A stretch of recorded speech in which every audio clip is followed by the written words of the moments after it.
बातमी कोल्हापूरची आहे। कोल्हापूरच्या कायमावाडी धरणाची गळती वाढलेली आहे। स्थानिकांचा सरकारसह पाटबंधारे विभागावर संताप आहे। राज्य सरकारकडून गळती काढण्याचा निधी मंजूर करण्यात येतो, मात्र निविदा प्रक्रिया झाली नसल्याने गळती ही काढण्याचं काम हे रखडलेलं आहे।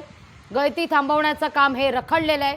धरणाला मोठ्या प्रमाणावर गळती असल्याने मागील 2 वर्षांपासून धरण हे पूर्ण क्षमतेने भरतच नाहीये। त्यामुळे याचा फटका कोल्हापूर वासियांना देखील बसतोय।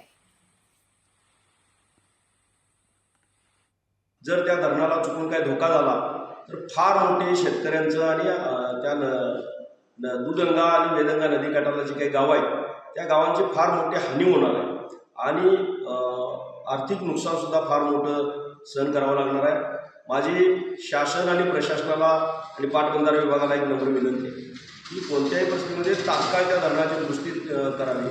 जर दुरुस्ती नाही केली तर आम्हाला दुधगंगा वेदगंगा काठच्या सर्व शेतकऱ्यांना घेऊन लालगोटा बांधकाम कामगार संघटना असेल, अखिल भारतीय किसान सभा असेल आणि अन्य संघटनांना घेऊन आम्हाला तीव्र स्वरूपात लढा या कोल्हापूर जिल्ह्यामध्ये या दुधगंगा धरणासाठी उभा करावा लागेल।